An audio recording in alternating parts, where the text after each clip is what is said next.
The global war on terror ushered in a new era of warfare. And with that, an ever-present need for a change in doctrine and gear. This rapid requirement brought upon a period of custom field-made gear to meet these changes long before the market ever could, creating a stark contrast from the mass-produced Atlas equipment just a decade prior. What better way to capture this than in the loadout and gear used by Delta Force, that being the Combat Applications Group, better known as CAG in the Milsim world.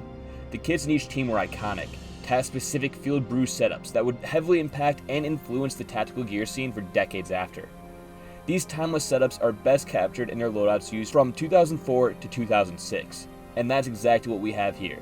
In today's video, we set to accomplish a standard kit that would be seen amongst these CAG teams during this specific time period, along with a clone-accurate M4A1.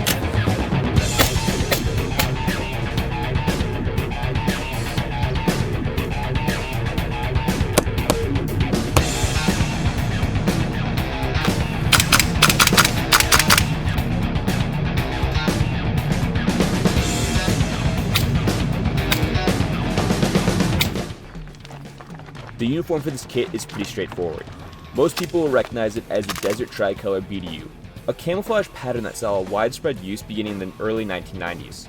For a kit set right on the edge of the Army's transition to UCP, seeing CAG operators still wearing Tricolor BDUs might seem a little outdated. But that's one of the perks of being a Tier 1 unit. As long as gear was mission capable and suited the operation, team members had a lot of freedom in what they wore. We would later see the same mindset with operators adopting patterns like AOR-1, a camouflage originally developed for the Navy. That freedom doesn't just apply to the camouflage patterns, it also extended to the uniforms themselves. The pants remained a standard pair of BDUs, but the blouse has been customized with what's commonly known as the raid modification. And, of course, surplus stores absolutely love charging a premium for these custom pieces. Luckily, years of sharpening and modifying my LEGO clones taught me one important lesson. Most of these alterations can be done at home. So, channeling my inner field rigger at Fort Bragg, I gave it a shot. And as you can see, I relocated the chest pockets, added Velcro panels, and made a few other tweaks to match the look. Honestly, I think it turned out pretty well. The removable armor vest, better known as the RAV. What better way to capture that early GWAT vibe than a bulky, cumbersome vest? The RAV entered service in the early 2000s and stuck around for almost a decade. CAG Team's usage of the vest alongside the British SAS is what made these plate carriers iconic.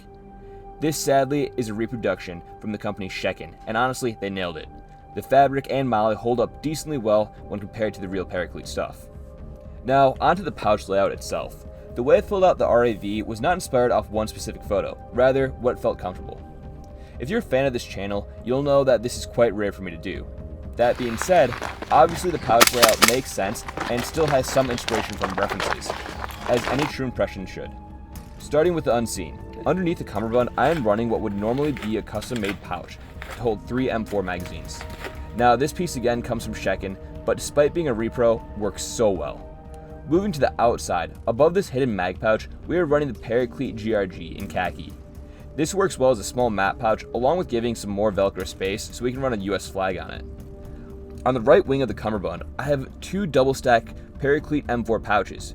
Making sure these are pre-MSA really ties in the authenticity and correctness of the kit.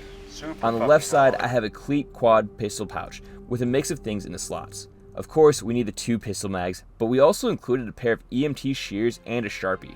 Super tactical.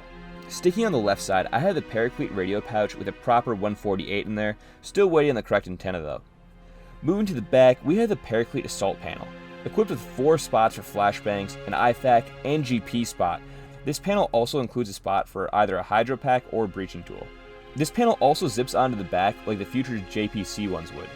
Moving on to the right side again, we included a canteen pouch made by Paraclete that fits Nalgene's perfectly. Lastly, I absolutely love how these look, so I had to purchase a groin protection pad. On this, we're running the pre-MSA 50 cal pouch that, like multiple references, has been repurposed into an IFAK.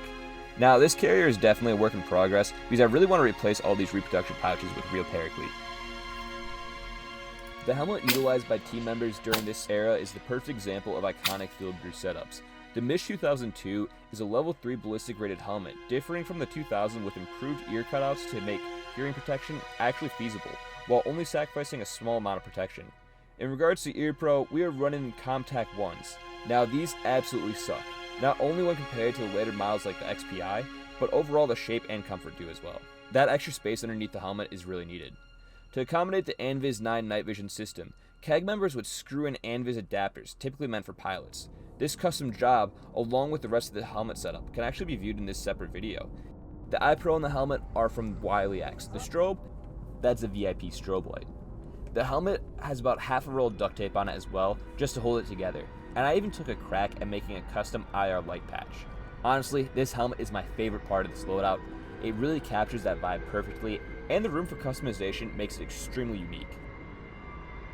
Now, the belt for this kit is honestly pretty lackluster. That being said, it does include one of my favorite pouches on the kit, that being the inverted grenade pouch. Running a similar pouch on my EGB impression, I have found that mounting both frag and flash pouches is an absolute game changer. Besides that, the kit utilizes a Green Ranger's belt with an Eagle PRL, nothing out of the ordinary. A fun addition I made sure to add to this kit was a fanny pack. These vintage, for sure CRYE made, JanSport fanny packs appear in multiple references. So I was quite excited when I found one of these at a stupidly good price. These are great for holding all the small nonsense you can't fit into your pouches or pockets for airsoft. Its quick detachment makes it great for spare items for field repair, BBs, and all that nonsense. Now, the boots are slightly far.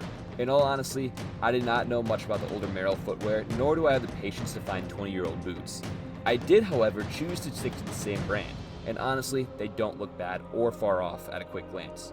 I wasn't terribly worried about these, as I felt that they really didn't take away from the actual impression itself. Now, the M4 is a slight stretch, with the HK416 coming out just a year prior and quickly filling in the role for carbines amongst American Special Forces. Despite this pretty much immediate switch, the M4A1 still appeared in a few references, and that is what I attempted to replicate here. The EOTech is a 511 model. The light is the iconic Surefire Gangster Grip, and the PEC box, that's sadly not the correct PEC 2 model, because mine got lost in the mail. The rifle really does need some work, as even the base stock is off. Now, I do actually have a 416 for the kit. It would just be extremely boring for filming, as it wasn't gas blowback, and once again, needed quite a few changes itself. I do have a few people to thank for this video being possible. First up on the list would be BBWarz on Instagram. He absolutely helped me by spoon-feeding me a good bit of information, and helped me police some of the farb choices I was making. He nails this impression, so if I were you, I would go check out his stuff on Instagram. Next up is Militaria, who's also on Instagram. He more so does World War II stuff, but he lended us his beautiful self to be the model in today's video. He's really cool because I had to drag him out multiple days for videos. Lastly, I have to thank Zazpeek. He ended up filming so many of these clips you see today, and without him, this video would probably be like 4 boring clips. Be sure to go check out these really cool people. Well, that wraps up today's video. I can't thank you enough if you stuck all the way through. I apologize for how long it took to film this as well. It has been in the works for quite some time, but it feels so good to finally have it done. If I can improve this kit, or even just the quality of my own videos, let me know in the comments. Make sure to join my Discord as well if you yourself enjoy impressions. And with that being said, I hope to see you in the next one. Peace.